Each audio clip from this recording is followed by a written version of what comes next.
One of the most complex criminal trials in American history is underway in San Francisco. The defendants are all members of the Hells Angel motorcycle gang, but the real contest is over the government's RICO law, or Racketeer Influence Corrupt Organization statute. That's a new law designed to give federal law enforcement officials new powers in investigating and acting against organized crime. The San Francisco test case against the Hells Angels is entering its 8th month.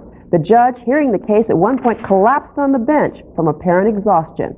Court costs are expected to run into the millions, and the Hells Angels are doing a brisk business selling defense fund T-shirts right outside the courtroom. More than 100 Hells Angels and various motorcycle gang hangers-on are off the nation's streets and highways tonight. Federal officials say it took 2 years undercover and buddying up to the bikers to build a case. Rita Braver reports today's arrests have little to do with motorcycles, a lot to do with wheeling and dealing drugs and violence. Operation Rough Rider came to a showdown today as hundreds of heavily armed FBI agents and police arrested more than 130 members and associates of the Hells Angels motorcycle gang. A 2-year investigation led to federal charges of racketeering and trafficking in cocaine, methamphetamine, and other drugs. The government says the gang ran a network that ranged across 13 states coast to coast.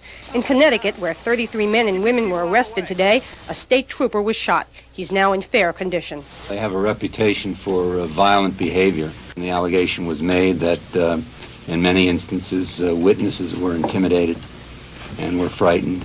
Ironically, this bust comes in the wake of a campaign by the Hells Angels to convince the public they're not gangsters, just a bit unconventional and misunderstood.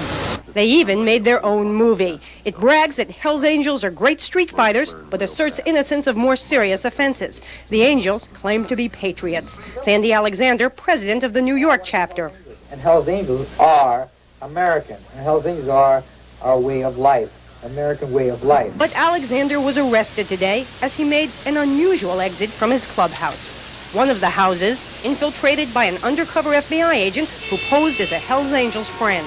He observed, for instance, Uzi machine guns, bazookas, light anti-tank weapons, drug paraphernalia, stolen property, as well as electronic surveillance being conducted by the Hells Angels themselves. The FBI says its electronic surveillance of the Angels was a lot more successful and plans to introduce into court tapes of wiretaps and bugged conversations to convict the Hells Angels. Rita Braver, CBS News, Bridgeport, Connecticut. In Sacramento, a state assembly committee is now considering a proposal that has brought the Hells Angels out in force.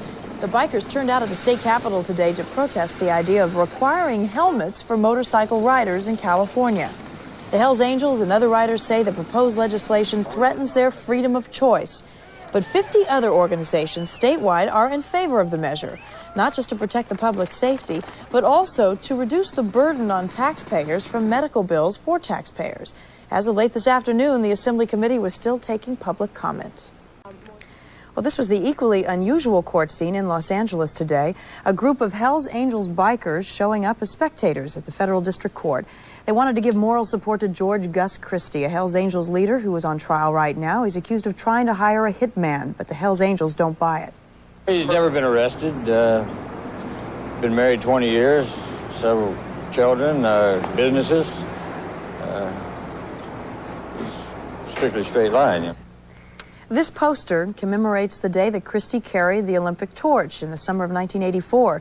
His friends think that's further proof of his so-called straight-line style, but the prosecutor thinks otherwise. He charges that Christie hired a man to set up a killing while not knowing that the man he hired was an FBI informant. That man was on the stand today. If convicted, Christie could face life in prison. Periodically, now and again, one law enforcement group or another rises up against a secretive black leather and motorcycle club with the picturesque and now infamous name of the Hells Angels. It happened again today, just after 10 a.m. This time, it was the FBI, federal drug agents, and local authorities. They came in. Trying to search warrant. Yeah, search warrant. For the what? Federal search warrant. For the premises? Okay. They raided Angel headquarters in Oakland, 12 arrests there. They arrested local founder Sonny Barger at his Oakland home. They arrested Angel members in Alaska, Kentucky, and the Carolinas. 38 warrants in all, most drug charges. 5 residents were listed as illegal amphetamine labs. At least $1 million in cash and drugs located at various arrest scenes. Barger is charged with possession of explosives intended for the murder of a man the Angels suspected of killing one of their own. The Hells Angels have an unwritten code that says, in effect, no one need ever worry about being cheated or burned when dealing with one of their narcotics dealers, a kind of satisfaction or your money back guarantee. I'm here today to tell you that that code no longer applies. It all came together after a 2-year investigation helped along by inside information provided by a member of the Alaska Club chapter. At the federal building, arrested members and others seemed bemused. Seems like it happens every time you turn around for no reason. It seems like it happens when it gets close to election every year. It seems like for some reason, I don't know why. We're not political, but they sure put us on a political thing, Big Al was not one of those arrested. The strange reaction isn't surprising when you consider how difficult making the charges stick against this group has been over the years. The Angels, as a group, remain one of the odder modern bits of folklore, emerging as they did from the minds of some disgruntled veterans after World War II. As individuals, they remain private, even shadowy. Men like Sonny Barger hold very tightly to their own myths. Here's Carolyn Tyler. Sonny Barger was not surprised at all by his arrest, according to an attorney who spoke with him tonight at the request of Barger's wife, Sharon. And despite today's nationwide sweep, which has landed more than 30 members of the motorcycle gang behind bars, attorney Charles Gretsch says the 49-year-old Barger is in a cheerful mood tonight. The legendary Hells Angels have been in trouble with the law since the 1960s, and Barger has served his share of time. But federal authorities thought throat cancer had forced him to slow down. The biker has had operations, including a laryngectomy, and today requested special equipment and medication during his stay in jail. Sonny Barger may be cheerful, but he's not very talkative tonight. He's enjoyed meeting the press in the past, but this time he sent a message to reporters that he won't talk till he hits the streets. That won't happen until Monday at the earliest, when he has a detention hearing. In the meantime, he's being held here without bail. At the Hall of Justice in San Francisco, Carolyn Tyler, Channel 7 News, tonight. It really is unusual for Sonny Barger not to want to talk to the press. He has used the press often in the past to express himself. It may be the laryngectomy, though others think simply he wants to see exactly what lays ahead for him legally. Could be a tough time this time. The years, they aren't talking much. As Channel 7's Carol Ivey reports, the Angels and their supporters will say only that the drug and explosive charges against them are trumped up. Friends and relatives of some of those arrested stopped by today at Hells Angels headquarters on Foothill Boulevard in Oakland. The place was locked. There was no one inside. Yesterday, this was the scene of just one of 26 raids in the Bay Area. 12 club members were arrested here. Sources say there are federal warrants for 37 and that there will be more arrests. I think it's all the bum rap, because I don't think they've got nothing on them. For one thing, if they'd leave them alone, they do more good than they do bad. What do you mean? They help a whole lot of people. They're there when people need them, and they're anything that happens, the first thing they do say is, oh, blame the Angels, blame the Angels. And it's a bunch of bull. It's a bunch of bull. Jones also defended club leader Ralph Sonny Barger, once again the target of a federal probe. 7 years ago, a government racketeering case against the Hells Angels failed. This time, the government claims to have solid evidence, including details regarding the Angels' alleged multi-million-dollar methamphetamine empire. They say this welding shop, called The Warehouse, was an active laboratory. But a search yesterday that included a drug-sniffing customs service dog is reported to have turned up nothing. Those picked up claim the charges are political. Every time there's something comes up, though, they get blamed. And, it's not them.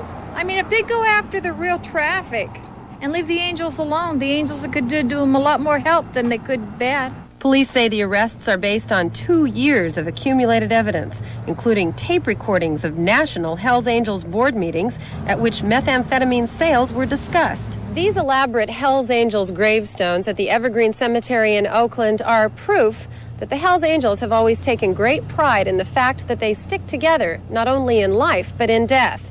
And so it may have come as something of a shock when they realized that the federal case against them this time is based on information from a member, an informant inside a Hells Angels chapter. Drug officials say the disgruntled member actually rose through the ranks of a chapter in Alaska after going to police. he allowed them to wire him for sound, obtaining what have been described as some startling conversations. In Oakland, Carol Ivey, Channel 7 News. Well, Sonny Barger and the other Hells Angels are due in court next Monday, and then a judge will decide whether the government really does have enough evidence to continue to hold them, at least without bail. Suzanne? Well, in other news today, state and federal authorities now say they are flabbergasted by the amount of evidence seized in yesterday's raids on Hells Angels motorcycle clubs in 5 states. Prosecutors hope they have enough evidence now to end the club's suspected drug-running business. Wilson Van Alst with an update. The evidence collected yesterday is still being inventoried. It will take weeks, maybe months, to assess its importance. State Narcotics Supervisor Jerry Smith says it's clear the raids took the Hells Angels by surprise. We've seized over $3 million in cash. We've seized over 100 guns. We've seized some explosive devices, bombs. We have over 30 pounds of methamphetamine. For years, law enforcement agencies have believed the Hells Angels either had or were trying to get control of the drug methamphetamine, known as speed or crank, in California and ultimately nationwide. Agents say the Hells Angels and their associates ran laboratories, established distribution networks, and gathered huge profits from sales of the drug. For years, law enforcement gathered intelligence on the Hells Angels, and in 1979, leaders of the group were charged in a sweeping federal indictment. There were arrests, and there was a long, expensive trial, and the government lost. The Hells Angels say it was a vindication, proof that they are a legitimate group, more interested in Christmas toy drives than narcotics and guns. I think yesterday's raid kind of shows that maybe that's not all truthful on their behalf. Prosecutors are reluctant to say the evidence gathered yesterday will lead to another broad-ranging and possibly crippling set of racketeering charges. But it's clear the government will have that in mind as it analyzes the material collected in yesterday's raids. Wilson Van Alst, News Center 4. 22 years of club pictures. I do not believe in the government anymore. I don't believe anything that I learned in school and that I grew up to believe. I don't believe it, and this started in about 79. And I do believe in the Hells Angels, and I believe in my members, and we love them very much, and all of us are behind them. Oakland chapter leader Ralph Sonny Barger, who has had surgery for throat cancer, asked for and got a promise from Magistrate Joan Brennan that necessary medical supplies would be delivered to him in jail. Like the others, he also told the judge he hasn't yet got a lawyer because he doesn't understand the charges. In his case, they involve possession of explosives. At the Federal Building in San Francisco, Carol Ivey, Channel 7 News. Were handcuffed at the scene while the injured were rushed to nearby hospitals. It was the worst shooting in Nevada casino history, and witnesses describe a chaotic scene of gunfire and stabbing between the Hells Angels and one of the most violent motorcycle gangs in the country, the Mongols. It was just chaotic. People were just pop, pop, pop, pop, and shooting, and, you know, you feel like you're in a movie, but you know it's happening. This Harrahs dealer had just started work. 30, 40, maybe it was only 15 gunshots, but they lasted for a long time. He had noticed tension building between the two gangs. I was angry because I felt this whole situation had been brewing for two days, and I don't think that it needed to come to a head. Police had beefed up security surrounding this weekend's 20th annual Laughlin River Run, a gathering of 50,000 motorcycle club members. But it wasn't enough to stop the two gangs from tearing into each other after a night of partying. Police put the casino and the entire Laughlin Strip on lockdown. What I saw is a bunch of cops chasing people down. They had M16 rifles and shotguns. Police say they are still investigating who provoked this incident. Fearing retaliation, SWAT teams from all over Nevada and Arizona are patrolling the streets of Laughlin. We're in the process of interviewing approximately 200 people.